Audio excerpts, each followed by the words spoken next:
El infierno no tiene furia como una mujer despreciada. Pero, ¿es esa toda la historia? ¿O estas asesinas son realmente malvadas?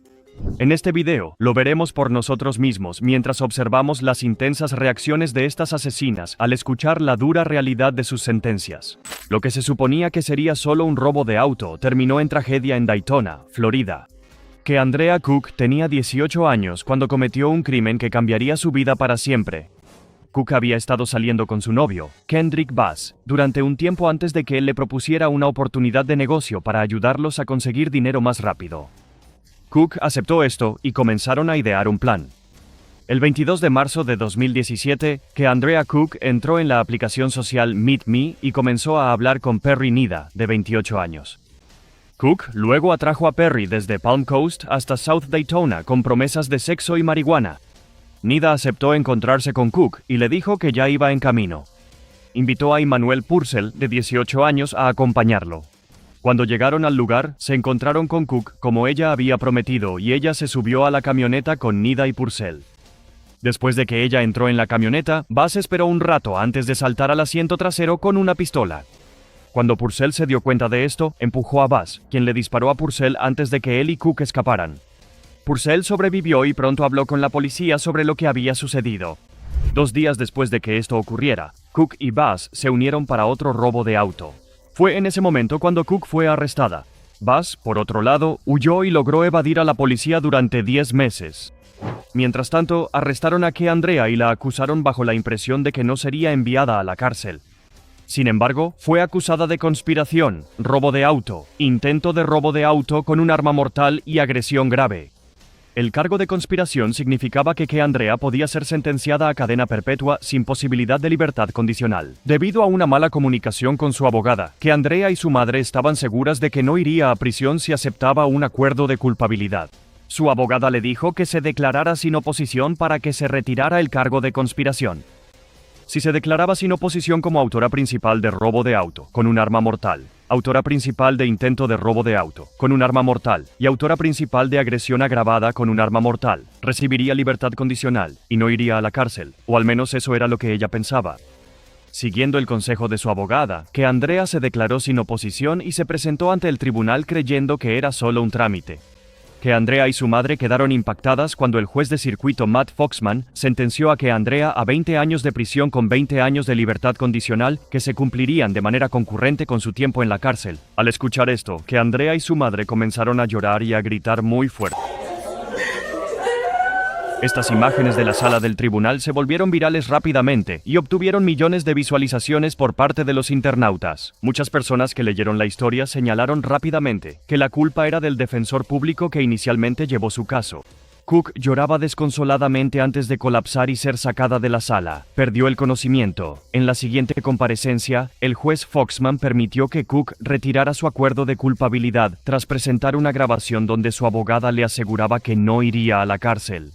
Su sentencia también fue anulada y se le permitió comenzar el proceso de sentencia desde cero en 2018. Esta vez, Cook no lloró porque sabía en lo que se estaba metiendo. Volvió a declararse sin oposición y en esta ocasión fue sentenciada a 11 años de prisión con 20 años de libertad condicional que se cumplirían de manera concurrente con su condena de cárcel. Solo quiero decir que lo siento a la mamá de Keandrea, que su hijo recibió un disparo porque ni siquiera sabía que le iban a disparar. Antes de ser escoltada, se disculpó con la familia de la víctima, diciéndoles que no tenía la intención de que su hijo recibiera un disparo. Keandrea Cook quedará en libertad en 2029. Kendrick Bass, por otro lado, fue finalmente capturado 10 meses después por un delito no relacionado. En relación con el delito que cometió junto a Cook, fue condenado a 20 años de prisión. Keandrea Cook conspiró para robar a alguien y esto casi terminó en asesinato. Pero ¿cómo se compara esto con el horrible crimen de golpear a una niña pequeña hasta la muerte por un accidente en el orinal? ¿Tan grande puede ser el desastre que haga una niña pequeña como para que sea justificable golpearla hasta matarla? Bueno, para Erica Butts y Shanita Cunningham, ambas de 25 años, todo lo que la niña tuvo que hacer fue orinarse en el suelo. En 2009, Laisha Richardson llevó a su hija de 3 años, Serenity Richardson, a visitar a su madrina. Erica Butts era la madrina de Serenity y la mejor amiga de Laisha desde la infancia. Erica vivía en Summerville, Carolina del Norte, con su pareja, Shanita Cunningham. Se suponía que Serenity estaría en la casa de Butts durante 2 semanas. Leisha no sabía que esa sería la última vez que vería a su hija con vida. Serenity tuvo un accidente en el baño mientras se quedaba allí. Se había orinado en el suelo. Por esto, Erika y Shanita golpearon a Serenity con un cinturón y varios ganchos de plástico para ropa. Ambas continuaron golpeándola hasta que Serenity dejó de responder. Cuando ambas se dieron cuenta de esto, le pusieron cloro bajo la nariz en un intento de reanimarla. Cuando no respondió, pusieron su cuerpo sobre hielo. Después de intentar todo lo que pudieron sin éxito, Butts llamó a su madre, quien llamó al 911. La escena con la que se encontraron los paramédicos era horrible. Informaron que cada centímetro del cuerpo de Serenity estaba cubierto de moretones y marcas de los golpes con el cinturón. Según la fiscalía, ninguna parte del cuerpo de Serenity estaba ilesa, excepto las plantas de sus pies. Había múltiples cortes por todo su pecho, estómago, piernas y brazos, espalda y cabeza. Se declaró muerta a Serenity y las mujeres fueron arrestadas. La gravedad de los golpes en la pierna de esa niña y decir que no reconociste lo que se había hecho, ignorar los que debieron ser los sonidos insoportables que provenían de esa niña a diario, es más que desconcertante para este tribunal. En el tribunal, las dos mujeres presentaron el argumento más repugnante posible. El juez que presidía el caso se mostró consternado y perturbado por esto. Afirmaron que no sabían que golpear a Serenity iba a matarla. Durante la audiencia, el juez desestimó su argumento diciendo que es imposible ignorar los gritos de dolor que provenían de Serenity. Erika insistió en que era inocente y que no mató a Serenity. Ella admitió haberla golpeado con el cinturón, pero dijo que no la mató. El abogado de Shanita dijo que Erika era agresiva y que tenía la mayor parte de la culpa. La jueza a cargo del caso, Deondra Richardson, no estaba interesada en su intercambio de culpas. Shanita se declaró culpable de los cargos, pero Erika mantuvo su inocencia. A pesar de esto, ambas fueron sentenciadas a cadena perpetua sin posibilidad de libertad condicional. Al escuchar esto, ambas se desplomaron en el suelo de la sala del tribunal. La madre de Erika también comenzó a gritar y tuvo que ser escoltada fuera de la sala. Las dos condenadas fueron llevadas en silla de ruedas para comenzar sus sentencias, donde Erika y Shanita asesinaron activamente a Serenity. ¿Cómo se compara esto con una madre que dejó a su hija encerrada sola en casa durante 10 días mientras ella estaba al otro lado del continente? Lo siento mucho, de verdad, por todo lo ocurrido y por cualquier inconveniente que esto haya podido causar.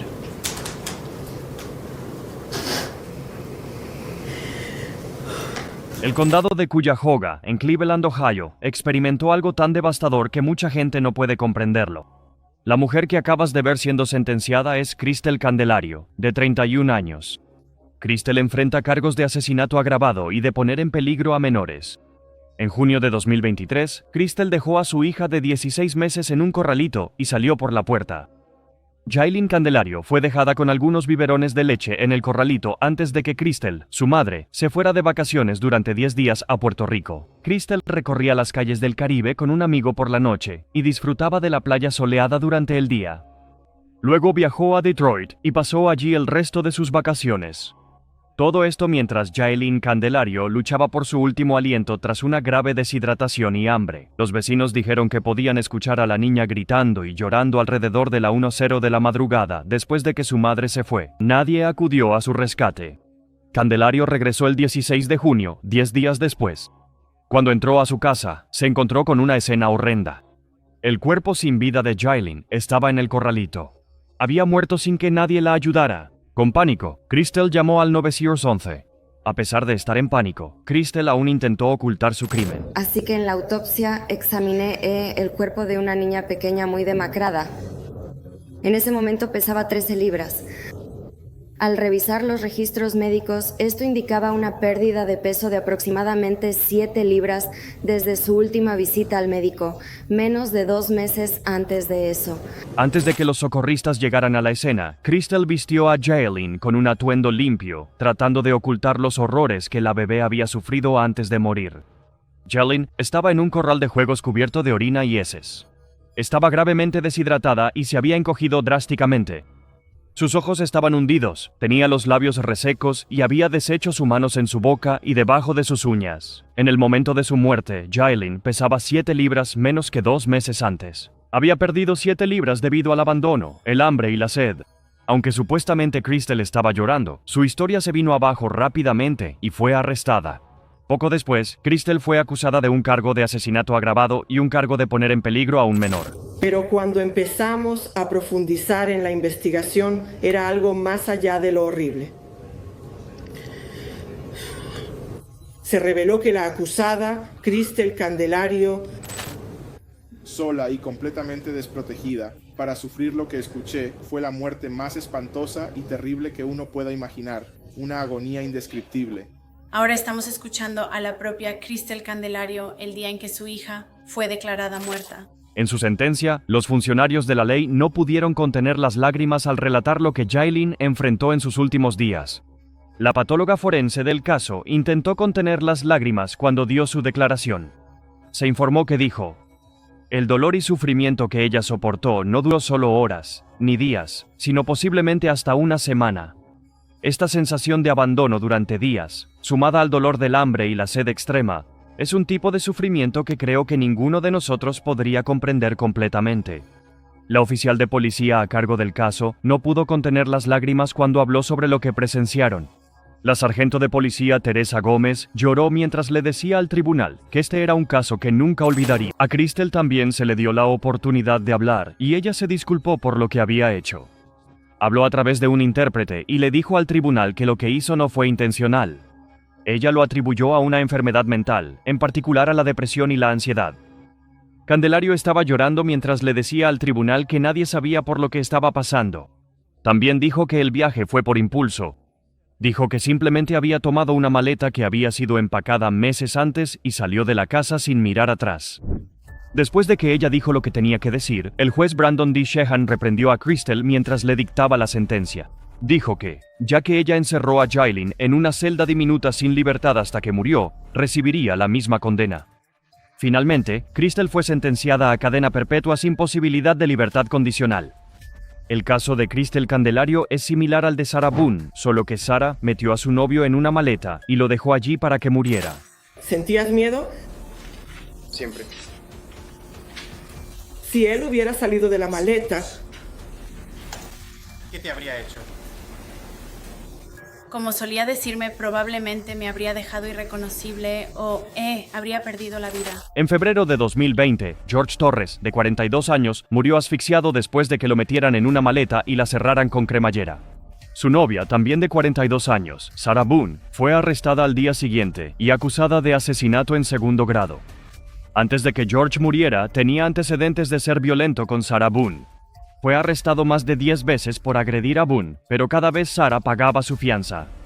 El 24 de febrero de 2020, Sarah llamó al 911 y les dijo que Torres estaba muerto. Ella dijo que estaban jugando a las escondidas cuando pensaron que sería divertido ver si George cabía dentro de una maleta. Antes de esto, compartieron una botella de vino y estaban algo mareados. George se metió en la maleta y Sarah la cerró con cremallera. Luego subió las escaleras, accidentalmente se quedó dormida y se olvidó de que Torres estaba en la maleta. Cuando se despertó, él ya estaba muerto. Eso fue lo que ella afirmó que había sucedido. Durante la investigación, Sarah fue muy cooperativa e incluso entregó su teléfono a los investigadores. Encontraron 2 videos perturbadores que sugerían que Sarah no estaba diciendo la verdad. Supuestamente, uno de los videos mostraba a Boone riéndose mientras Torres le suplicaba que lo dejara salir. En cambio, ella se rió y dijo: «Eso es lo que haces cuando me ahogas, y así es como me siento cuando me engañas». Cuando le preguntaron, dijo que no recordaba los videos. Simplemente lo cerré con la cremallera. Nos pareció gracioso y, estábamos bromeando sobre cómo él era lo suficientemente pequeño como para caber dentro de la maleta. Cuando Sarah fue a la corte, relató los detalles tal como los recordaba. Ella dijo que se habían reído de lo pequeño que él era. Sarah también era increíblemente difícil de tratar. El Estado le asignó 8 abogados diferentes y los 8 se retiraron. Después de esto, el juez dictaminó que Sarah había perdido su derecho a un abogado de oficio. Sarah se representó a sí misma hasta julio de 2024, cuando presentó una carta diciendo que estaba buscando un abogado. James Owens la representó e intentó conseguir un acuerdo de culpabilidad por homicidio involuntario. Sin embargo, Sarah Boone rechazó esto. ¿Tenías miedo? Siempre. Si él hubiera salido de la maleta, ¿qué te habría hecho en ese momento a ti? como solía decirme, probablemente me habría dejado irreconocible o habría perdido la vida. Ella le dijo al tribunal que no tenía la intención de matarlo y que era inocente. Finalmente, la defensa argumentó que Boone sufría del síndrome de la mujer maltratada. Sarah continuó hablando sobre cómo a veces le tenía miedo a George, especialmente cuando él estaba borracho o drogado. Dijo que era en esos momentos cuando él se volvía violento con ella. Comentó que en ese momento, cuando él estaba encerrado en la maleta, quería que él sintiera un poco de incomodidad en comparación con lo que ella sentía constantemente por su culpa. A pesar de los argumentos que presentó Sarah, fue declarada culpable de asesinato en segundo grado. Será sentenciada el 2 de diciembre de 2024. Ahora nos dirigimos a la inquietante historia de Michelle Blair. ¿Puedes contarme sobre el tipo de abuso que tuviste que sufrir de niña? ¿Te refieres al abuso sexual? Si eso fue lo que ocurrió. Definitivamente eso me pasó a mí. Por eso sé exactamente cómo habría crecido. Gabi Blair, hija de Michelle Blair, describió a su madre como una bomba de tiempo, siempre lista para explotar ante la menor provocación. Según Gabi, Michelle tenía un temperamento explosivo y cualquier contacto o la más mínima provocación la hacía estallar. A medida que los hermanos crecían, el maltrato que sufrían por parte de su madre se intensificó. Mental, verbal y físicamente, Gabi y sus hermanos fueron sometidos a una forma de castigo cada vez más severa, que dependía del estado de ánimo de Michelle. La defensa fue acusada en el primer cargo, homicidio, asesinato en primer grado premeditado. Segundo cargo, homicidio, asesinato en primer grado premeditado. Tercer cargo, asesinato grave. Cuarto cargo, asesinato grave. Según Gabi, Michelle usaba regularmente cables de extensión y cinturones para golpearla a ella y a sus hermanos. La violencia se intensificó en agosto de 2012, cuando Michelle llegó a convencerse de que su hijo de 9 años, Stephen Barry, estaba agrediendo a sus otros hermanos. En un intento desesperado por descubrir la verdad, Michelle emprendió un interrogatorio a sus hijos menores, quienes negaron haber hecho algo malo. Sin embargo, bajo un interrogatorio implacable, Gabi y sus hermanos finalmente confesaron que Stephen los había agredido. Ella dijo que él murió una semana después y fue presenciado por 2 niños. Armada con la confirmación del abuso por parte de sus hijos menores, Michelle emprendió un camino de horror inimaginable. Tomó un cable de extensión y comenzó a estrangular a su hijo de 9 años con el cable tan fuerte que lo levantó del suelo. Durante los días siguientes, el abuso hacia Stephen continuó, con Michelle negándole comida, metiéndolo en una bolsa de plástico y torturándolo hasta que murió. Después de la muerte de Stephen, Gabi fue obligada a participar en el horrendo plan de su madre. Michelle le ordenó a Gabi que guardara el cuerpo de su hermano en el congelador. Más tarde, Gabi describió su vida como una pesadilla interminable, atormentada por el hecho de saber que su hermano yacía sin vida en el congelador. Ella describió vivir en un miedo constante a su madre, siempre siendo cautelosa con lo que decía a su alrededor, ya que estaba aterrorizada por las consecuencias de hablar. Con el hijo de Michelle, Stephen, fuera del panorama, su paranoia alcanzó nuevos niveles. Comenzó a centrar su atención en Stoney Blair, su hija de 13 años. Michelle estaba convencida de que Stoney había agredido a los niños más pequeños de la casa. Muy bien, señora Blair. Estamos aquí hoy porque usted indicó que quiere declararse culpable de 2 de los cargos que se identifican en la acusación, ya que gran parte del procedimiento de hoy será... Michelle le preguntó repetidamente a su hijo menor si Stoney le había hecho daño, y él, por miedo, mintió diciendo, sí. Sin embargo, en realidad, Stoney no había hecho nada. A pesar de la falta de pruebas, la paranoia de Michelle alimentó su creencia de que Stoney representaba una amenaza para su familia. Justo delante de mis narices. Así que, hombre, no me arrepiento de nada de esto. No me arrepiento de nada. Ese es mi hijo. Ese es mi bebé. De ninguna manera. En mayo de 2013, Michelle decidió tomar la justicia por su mano. Golpeó a Stoney en la cabeza con una tabla de 2x4, causándole heridas graves. Luego procedió a estrangular a Stoney con una camiseta mientras Stoney aún estaba viva. Michelle obligó a Gabi a ayudar a colocar el cuerpo de la adolescente en el congelador. Después, Michelle amenazó a Gabi, diciéndole que primero mataría al único hermano sobreviviente de Gabi, y luego a Gabi y a ella misma si Gabi le contaba a alguien lo que había sucedido con Stoney y Stephen. En su confesión, ella dice que mató a Stoney Ann Blair, de 15 años, y a Stephen Barry, de 8 años, porque estaban haciendo daño a su hijo menor desde que él usaba pañales. 2 años después, Michelle fue desalojada de la casa por no pagar el alquiler. Cuando un equipo de desalojo llegó para sacar a Michelle y a sus hijos de la casa, hicieron un descubrimiento horripilante. Encontraron los cuerpos congelados de Stoney y Stephen en el congelador. Michelle Blair fue arrestada y acusada de 2 cargos de asesinato con agravantes, asesinato premeditado y tortura. Varios meses después, Michelle se declaró culpable y fue sentenciada a cadena perpetua sin posibilidad de libertad condicional. Durante la audiencia de sentencia, Michelle expresó su disposición a aceptar la pena de muerte si Michigan la ofreciera. Sin embargo, el juez fue rápido en señalar que ella ya había impuesto la pena de muerte a sus hijos, a lo que Michelle respondió: "Lo hice". Nuestros padres no apoyaron ni cuidaron a sus hijos durante 2 años, al menos 2 años. Y que ahora vengan ante este tribunal a decir que deberían tener derecho a supervisar sin supervisión. Antes de que el juez dictara la sentencia, Michelle pudo dirigirse al tribunal.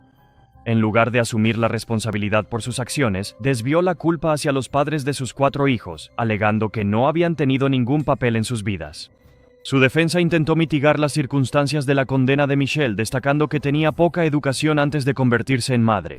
Ellos estaban al tanto del abuso en 2002 y 2005. La actitud de Michelle durante todo el juicio pintó el retrato de una persona fría y calculadora. Mostró prácticamente ningún remordimiento por los crímenes que había cometido, refiriéndose a sus hijos muertos como demonios y mostrando un inquietante desapego de sus acciones.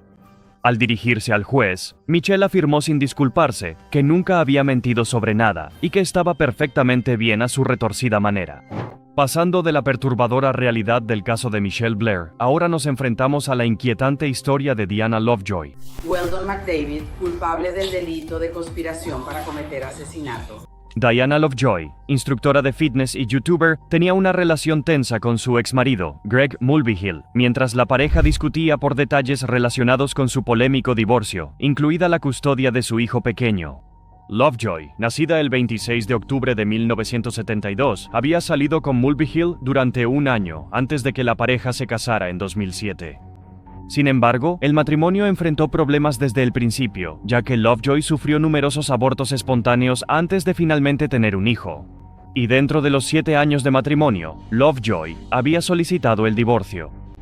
El largo proceso judicial que siguió a la solicitud de divorcio solo tensó aún más la relación entre la pareja, ya que la custodia total y los beneficios de manutención infantil que inicialmente se le otorgaron a Lovejoy por su hijo de entonces 3 años, fueron modificados para que ambos los compartieran. Lovejoy también tuvo que pagarle a Mulvihill $120,000, ya que ella se quedó con la casa familiar en Carlsbad, California. Lovejoy sí le pagó a Mulvihill la suma requerida, pero nunca quiso compartir la custodia de su único hijo, así que, en un giro sorprendente, ideó un plan siniestro para ejecutar a su exesposo.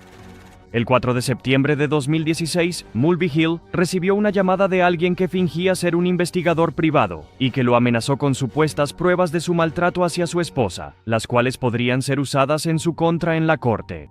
La persona que llamó logró convencer a Mulvihill de ir a un lugar remoto cerca de Rancho Santa Fe para recoger las pruebas. Y al llegar allí con su amigo Jason, alrededor de las 11:00 p.m., Mulvihill recibió un disparo en el costado, después de ver a alguien entre los arbustos. Sin embargo, la bala no alcanzó su corazón y pudo sobrevivir al tiroteo. Se llevaron a cabo investigaciones sobre el intento de asesinato y rápidamente se concluyó, a partir de las pruebas encontradas, como los datos de las torres de telefonía celular, que Lovejoy había estado involucrado en el intento de asesinato. El hombre detrás del arma también resultó ser un exmarine, además de instructor de tiro y amante de Lovejoy, Weldon McDavid, quien huyó tras su fallido intento. El rifle AR-15 que utilizó fue encontrado más tarde en su garaje. Después de que la pareja fuera arrestada una semana después, se reveló que Lovejoy había pagado a McDavid $2,000 para asesinar a su exesposo y así sacarlo del camino por preocupaciones relacionadas con su hijo. Durante una audiencia en la corte, Lovejoy alegó que Mulvihill la había maltratado a ella y a su pequeño hijo. Sin embargo, tanto Mulvihill como los fiscales rechazaron esas afirmaciones.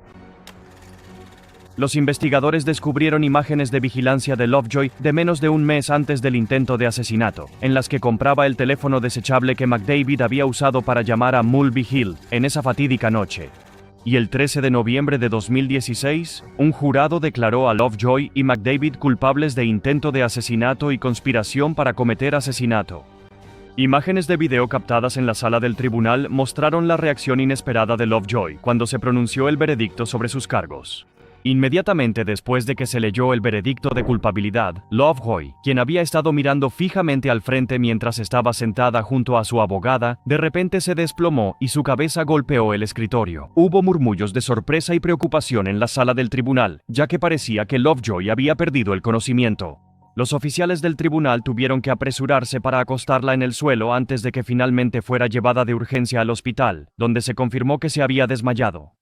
Lovejoy fue finalmente sentenciada en diciembre a 26 años de prisión, mientras que McDavid recibió una condena de 50 años por ser quien apretó el gatillo contra el esposo de Lovejoy.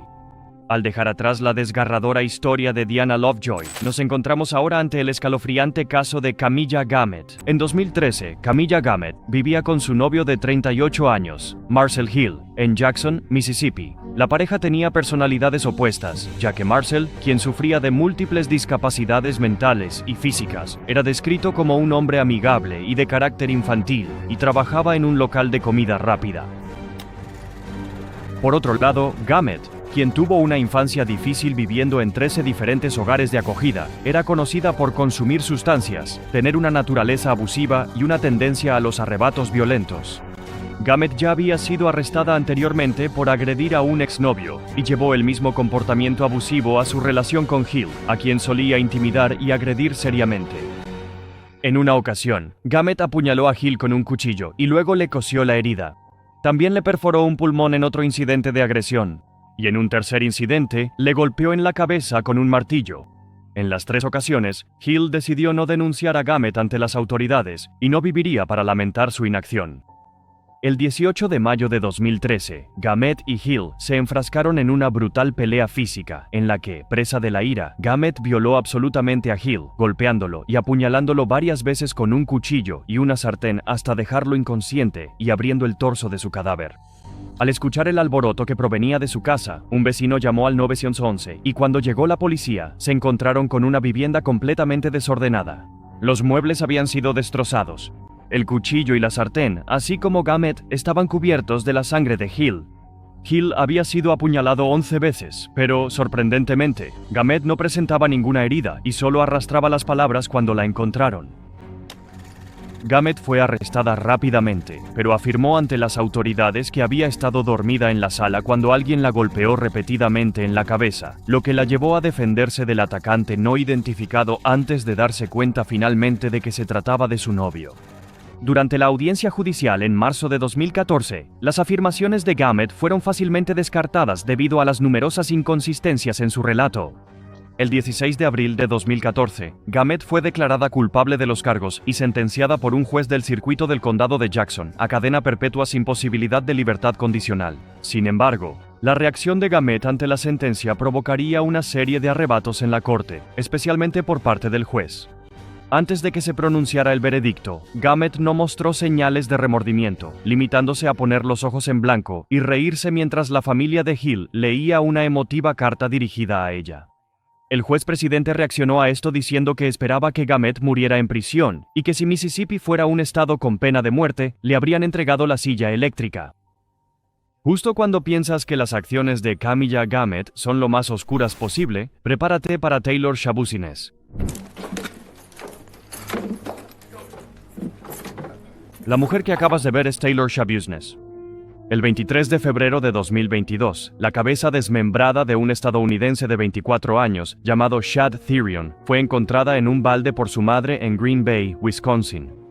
Su madre, Tara Pakanich, llamó a la policía y descubrieron varias partes del cuerpo bisecadas en diferentes lugares. El perpetrador, Taylor Shabusines. Therion y Shabusines habían estado involucrados en una relación por un tiempo, y 2 días antes de que se encontraran partes de Therion, Taylor lo había recogido de la casa de su madre. Ella lo llevó a otro apartamento donde se habían reunido con un amigo e ingirieron cantidades de sustancias duras. Poco después, estaban bajo la influencia del alcohol, por lo que regresaron al apartamento de Therion. Cuando llegaron, se pusieron íntimos en el sótano. Tara Pakanich había salido con su novio cuando su hijo y Taylor llegaron a la casa. Sin embargo, durante este proceso, Taylor estranguló a Therion hasta que empezó a toser sangre y no se detuvo hasta que él se rindió. Ella mató a Therion con una cadena de metal antes de desmembrar su cuerpo y poner su cabeza en el sótano de la madre de él. También retiró los órganos y partes del cuerpo de Tyrion y los puso en bolsas de plástico, cajas de cartón y un contenedor de almacenamiento. El asesinato en particular fue tan atroz que todavía se sigue hablando de él. Si lo que Shabushines le hizo a Tyrion cuando estaba vivo fue espeluznante, luego se reveló que lo que le hizo después fue aún peor. ¿Cuándo fue que realmente empezaste, ya sabes, a cortar su cuerpo? Casi de inmediato, estaba succionando y cortando al mismo tiempo. Shabushines maltrató el cuerpo de Tyrion durante horas después de que él muriera. Ella lo agredió sexualmente y mutiló su cuerpo con objetos íntimos después de haber tenido intimidad con el cuerpo ella misma. Ella admitió esto sin mostrar ni una pizca de remordimiento en su comportamiento, pero ni siquiera eso fue suficiente. Shabushines compareció ante el tribunal después de ser arrestada 3 meses más tarde por la policía, cuando encontraron los restos faltantes de Tyrion en su minivan. Ella fue acusada de homicidio intencional, agresión sexual en tercer grado y mutilación de un cadáver, entre otros cargos. La investigación reveló que Taylor Shabushines se había inspirado en el infame asesino en serie Jeffrey Dahmer, quien tenía hábitos ritualistas cuando asesinaba a sus víctimas. Te encuentras con el mismo destino que tu idealizado Jeffrey Dahmer, así que tengas una buena vida, Shabushines. Taylor afirmó que después de desmembrar a Tyrion, drenó su sangre en la bañera y se duchó con ella. Esta revelación particularmente horrorosa conmocionó al interrogador hasta el fondo. Finalmente, llegó el momento de que Shabushines defendiera su posición. Sin embargo, ella tenía otros planes.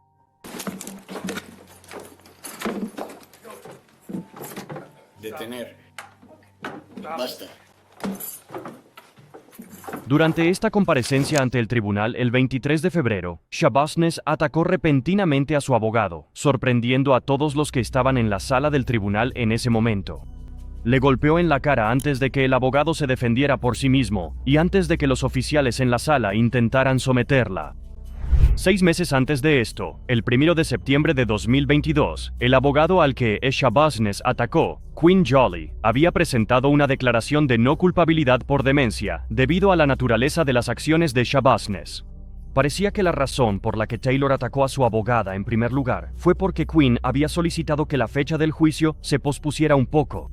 Sin embargo, después de este incidente, Quinn le dijo al juez Thomas Walsh que planeaba retirarse del caso después de esa sesión.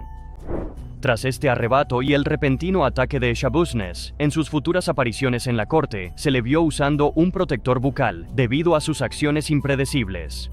En una de estas sesiones, el tío de Shad Tyrion le dijo a Shabushines que lo que hizo fue horrible y que era consecuencia de negarse a buscar ayuda para su condición. Sabes, hay ayuda disponible allá afuera. Y si hubieras tomado el camino de buscar esa ayuda, no estarías en esta situación ahora mismo. Ninguno de nosotros estaría en esta situación, pero tomar el camino cobarde que tomaste y hacer que otras personas sufran porque tú estabas sufriendo es bastante miserable. Michael Terrien. Adelante.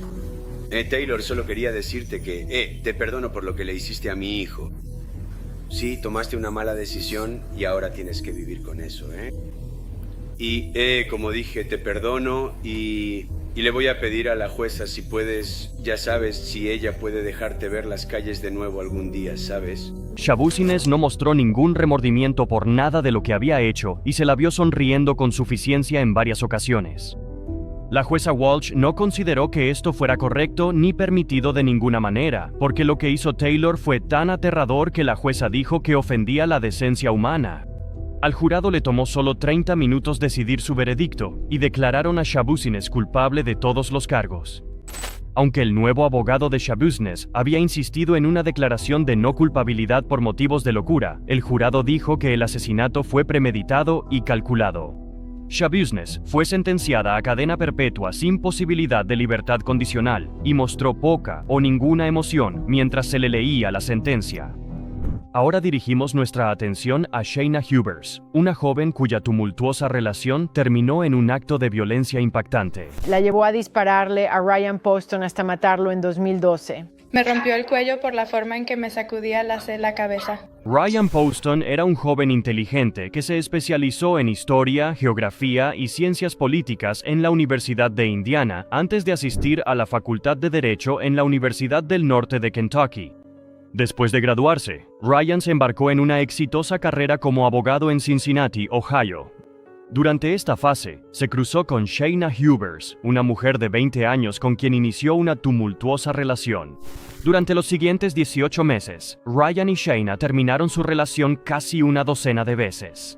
A pesar de sus diferencias, seguían volviendo a estar juntos, impulsados por una fuerza inexplicable. El 12 de octubre de 2012, Ryan y Shayna se encontraban en un periodo de ruptura en su relación. De hecho, esa noche, Ryan tenía planes de salir en una cita con la ganadora de Miss Ohio USA 2012. Lo que él no sabía era que su vida pronto se vería truncada. Más tarde esa noche, Shayna llamó al 911 desde el apartamento de Ryan, diciéndole al operador que le había disparado y lo había matado. El operador envió de inmediato a la policía y a los paramédicos al lugar, donde encontraron el cuerpo sin vida de Ryan tendido en un charco de sangre. Después de su arresto, Shayna fue entrevistada por los detectives, durante lo cual hizo varias declaraciones inquietantes. Ella calificó a Ryan de muy vanidoso, aparentemente intentando culparlo a él. Además, expresó dudas de que alguien quisiera casarse con ella después de saber que le había disparado en defensa propia. Durante el interrogatorio, el comportamiento de Shayna se volvió cada vez más errático cuando la dejaron sola. Shayna comenzó a bailar y a cantar Amazing Grace, aparentemente ajena a la gravedad de su situación. Incluso confesó diciendo, "Lo hice, sí, lo hice, no puedo creer que hice eso". Para nada una asesina. Ahora, en los últimos días, el fiscal del estado ha estado llamando testigo tras testigo, muchos de los cuales testificaron que Hubers mató intencionalmente. Shayna fue acusada de asesinato en primer grado. Su fianza se fijó en $5 millones, asegurando su custodia hasta el juicio. En 2015, el juicio de Shayna duró 2 semanas, culminando con el jurado deliberando 5 horas antes de emitir un veredicto de culpabilidad. Sin embargo, la defensa descubriría que un miembro del jurado era un delincuente, generando dudas sobre la imparcialidad del veredicto. Como resultado, la sentencia fue anulada y a Shayna se le concedió un nuevo juicio. Intentaremos, una vez más, demostrar que Hubers asesinó a su exnovio, Ryan Poston. Hubers dice que fue un acto de defensa propia cuando le disparó a Poston en su condominio de Highland Heights. En 2018, Shayna enfrentó un segundo juicio en relación con el trágico asesinato de su novio, Ryan Poston. Este juicio atrajo la atención sobre la relación entre Shayna y Ryan, la cual profundizó en detalles explícitos de su vida romántica. La defensa argumentó que el comportamiento de Ryan hacia Shayna era como un yo-yo, alejándola y luego acercándola, lo que causaba confusión y mensajes contradictorios. Sin embargo, la fiscalía presentó un argumento convincente, recordando a los miembros del jurado que fue Shayna quien acortó la distancia entre ellos y disparó el primer tiro, eligiendo finalmente dispararle en la cabeza 5 veces más. A quien él creía que era un familiar o un amigo. Esta mañana se presentaron los alegatos de apertura, en los que la fiscalía afirmó que Shayna Hubers era una mujer fría y calculadora. Según los fiscales, Shayna fue implacable en su persecución de Ryan. Presentaron pruebas que demostraban que ella le enviaba mensajes de texto y lo llamaba de manera excesiva. Además, durante el proceso de interrogatorio, Shayna fue grabada diciendo, "Soy buena actuando". Esta declaración despertó sospechas entre la fiscalía, ya que creían que ella estaba fingiendo para engañar a la policía. Nosotros, el jurado, declaramos a la acusada culpable de asesinato.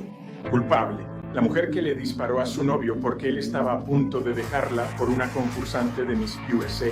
Después de que el jurado se retiró a deliberar, finalmente les tomó 5 horas para, una vez más, declarar a Shayna culpable del asesinato de Ryan. Cuando se leyó el veredicto de culpabilidad, Shayna se inclinó hacia adelante, enterró el rostro en el regazo de su abogada y lloró. Durante la fase de sentencia, el juez le dijo a Shayna que sus acciones fueron sumamente violentas e intencionalmente calculadas. Esta evaluación lo llevó a concluir que la cadena perpetua era el castigo más apropiado. El jurado determinó que usted asesinó intencionalmente a Ryan Poston.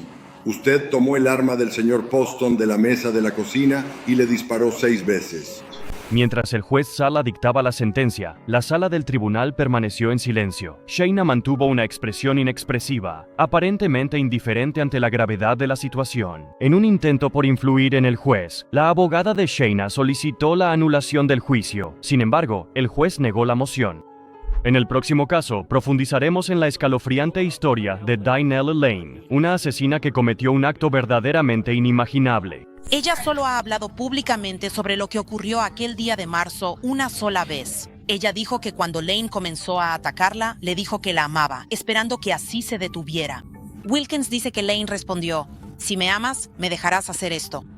El 18 de marzo de 2018, Michelle Wilkins, embarazada de 7 meses, respondió a un anuncio en Craigslist de ropa para bebé. Michelle no tenía manera de saber que su encuentro con Dynelle Lane, una mujer de 35 años, se convertiría en una pesadilla aterradora. Dynelle Lane invitó a Michelle a su casa bajo el pretexto de vender ropa para bebé. Sin embargo, cuando Michelle llegó, descubrió que Dynelle tenía otras intenciones. Después del veredicto, Michelle Wilkins se sentó en una habitación tranquila y reflexionó sobre el momento más difícil de su vida. La perdono, haya pedido mi perdón o no. También compartió un momento trágicamente personal. Dynelle llevó a Michelle al sótano, donde su siniestro plan se desarrolló. En el sótano, Dynelle, armada con una lámpara de lava, agredió violentamente a Michelle. Golpeó a Michelle en la cabeza, dejándola desorientada. Aumentando la violencia, Dynelle utilizó un trozo de vidrio roto para apuñalar a Michelle en el cuello.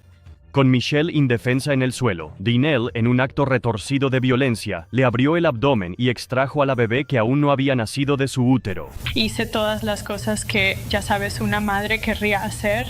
Le leí, la vestí con cuidado, pero no poder presenciar su primer aliento, ese momento tan esperado, fue una ausencia dolorosa. Después de extraer a la bebé Aurora del útero de su madre, Dynelle dejó a Michelle desangrándose en el sótano.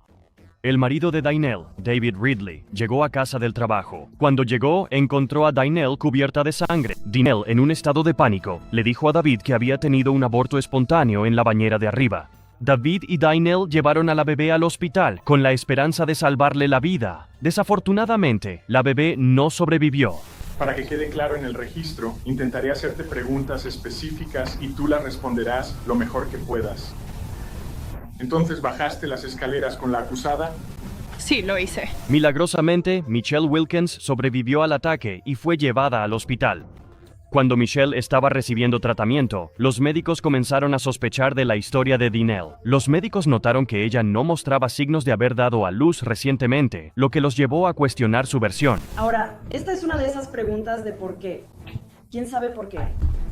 David Ridley les dijo que no quería hijos. Saben que la señora Lane tenía otros 2 hijos propios. Pronto, la verdad comenzó a salir a la luz. Se reveló que Dynelle había mentido a su esposo e hijos durante meses sobre estar embarazada. Ella había creado una farsa para hacer que todos creyeran que iba a tener un bebé, llegando incluso a publicar fotos falsas de ultrasonido en las redes sociales. Ahora, esta es una de esas preguntas de por qué. ¿Quién sabe por qué? David Ridley les dijo que no quería hijos. Saben que la señora Lane tenía otros 2 hijos propios. ¿Por qué fingió este embarazo? No lo sabemos. Sin embargo, a medida que se acercaba la supuesta fecha de parto de Dynelle, ella se vio en la necesidad de un bebé. Desesperada por satisfacer sus deseos, creó un anuncio en línea y atrajo a una mujer embarazada desprevenida a su casa. Su objetivo era robar al bebé y continuar con su fachada de estar embarazada. A medida que comenzamos con los procedimientos hoy, por supuesto, inicia la selección del jurado y se convocará a 300 posibles jurados. Por supuesto, ese número se reducirá a solo unos pocos. Dynelle fue acusada de intento de asesinato en primer grado, 2 cargos de asalto en primer grado, 2 cargos de asalto en segundo grado y terminación ilegal de un embarazo. No pudo ser acusada por la muerte del bebé debido a la ley de Colorado. A pesar de esta tecnicidad, los miembros del jurado igualmente declararon culpable a Dynelle de todos los cargos, y el juez la sentenció a 100 años de prisión. Lane en comparecencias judiciales anteriores.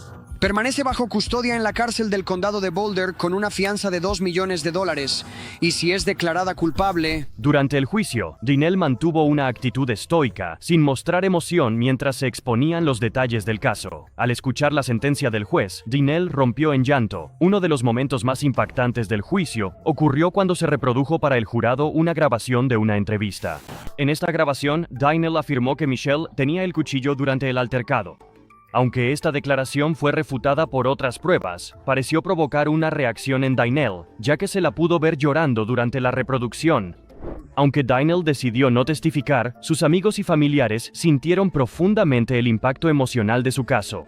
Hablaron en su nombre, compartiendo historias sobre la mujer amorosa y compasiva que conocían. Elijo usar mi tiempo para dirigirme a ti directamente, Dynel, porque hasta este mismo momento te has negado a reconocernos, a nosotros, las víctimas de tus acciones violentas. Durante el juicio, Michelle tuvo la oportunidad de enfrentarse cara a cara con Dynel, pronunciando una declaración poderosa. Sosteniendo una gran foto de su hija Aurora, Michelle se dirigió a la acusada diciendo: «Sabías que me dejaste morir varias veces. Las únicas lágrimas que derramaste durante el juicio fueron de autocompasión al escuchar tu propia voz mientras tus mentiras se iban revelando poco a poco». La ira era válida, y también sentí compasión, y llegué a un lugar cómodo donde podía experimentar ambas cosas. Esa es Michelle Wilkins. Michelle enfatizó su deseo de justicia, abogando por una sentencia máxima para Dynel. Ella cree que una sentencia así le daría a Dynel tiempo para expiar, reflexionar y meditar con oración y acción. Su intención era que Dynel realmente comprendiera la gravedad de sus acciones y el impacto que tuvieron en todos los involucrados. Ahora nos encontramos con la desconcertante historia de Kimberly Kessler. El caso de Kessler es uno que plantea numerosas preguntas sobre la identidad, la confianza y los rincones oscuros del comportamiento humano. Joy está aquí como la prima de Jolene Cummings. Jolene Rebecca Cummings, de 34 años, era madre soltera de 3 hijos y trabajaba como estilista en un salón local en Yulee, Florida, en mayo de 2018. Su amiga, Brooke Harley, recordó cómo la conoció en la secundaria y había sido su amiga desde entonces. Ella dijo: «Jolene era vivaz, la gente quería estar cerca de ella, era una persona muy generosa y cariñosa, era increíble». Según Brooke, Jolene se graduó en 2002 y quedó embarazada poco después. Aunque era joven, ella estaba segura de que sería una buena madre. Brooke dice que Jolene era el tipo de amiga que siempre te defendía. Siempre decía algo como: ¿por qué dejas que él te hable así o te haga eso? No puedes permitirlo. Cuando la relación de Jolene con el padre de su hija no funcionó, se mudó a Jacksonville con su hija y se inscribió en la escuela de cosmetología. La madre de Jolene, Ann Johnson, recordó cómo su hija estaba emocionadísima por conseguir el trabajo y poco a poco iba formando su clientela. El 13 de mayo de 2018 era el Día de la Madre y el cumpleaños de Jolene. Ann contó que su hija siempre le compraba flores ese día. Cuando Jason llegó a la entrada de la casa alrededor de las 6:00 p.m. y dijo que Jolene no se reunió con él en Hilliard, como habían acordado previamente para recoger a los niños, Ann empezó a preocuparse. Jason dijo: «Habría sabido de ella, su hija definitivamente habría sabido de ella». Ann supo que algo andaba mal cuando Jolene no contestó sus llamadas y contactó al departamento de policía de Fernandina Beach para presentar un reporte de persona desaparecida. La mujer de 34 años fue vista por última vez saliendo de su lugar de trabajo alrededor de las 5:00 p.m. el 12 de mayo y nunca más se la volvió a ver. Según las autoridades, fue asesinada, pero hasta la fecha no se han encontrado sus restos. La policía sospechaba que su cuerpo fue desmembrado y desechado en secreto. Los investigadores decidieron construir una línea de tiempo previa a la desaparición de Jolene y contactaron a los dueños del salón de belleza Tangles para saber que ella había sido encargada de cerrar el salón el 12 de mayo a las 5:00 p.m. Además, los dueños informaron a los oficiales que ella estaba con una nueva empleada llamada Jennifer Seibert y les proporcionaron su dirección y número de contacto. Pronto, los investigadores encontraron la Ford Expedition Badge de Jolene el 15 de mayo, en el estacionamiento de Home Depot en Yulee. Revisaron las grabaciones de vigilancia y descubrieron a Jennifer caminando desde el estacionamiento y entrando a una gasolinera cercana después de estacionar el auto el 13 de mayo alrededor de la 1:17 a.m. Sospechando que estaba involucrada, la policía regresó al salón para enterarse de que ella no se había presentado a trabajar desde entonces. Kimberly, quien usaba el alias falso de Jennifer Seibert, fue acusada de asesinato en primer grado en septiembre de 2018 y también fue acusada de 2 cargos de agresión a un agente de la ley después de supuestamente desnudarse y lanzarles heces. Según el programa, sus acciones dentro de la cárcel y en la corte, incluyendo iniciar una huelga de hambre, tenían como objetivo ser declarada mentalmente incompetente para ser juzgada. Sin embargo, fue declarada culpable de asesinato en primer grado y sentenciada a cadena perpetua sin posibilidad de libertad condicional en diciembre de 2021. Según los registros penitenciarios, Kimberly tiene poco más de 50 años y cumple su condena en la institución correccional Lowell, en el condado de Marion, Florida. Estas reacciones impactantes de asesinas revelan cuán inesperada e inquietante puede ser la psique humana, y aún hay más historias que llevan los límites de lo inimaginable. Si estás listo para el próximo capítulo perturbador, nuestro siguiente video te llevará aún más profundo en la mente de quienes cometieron algunos de los actos más oscuros.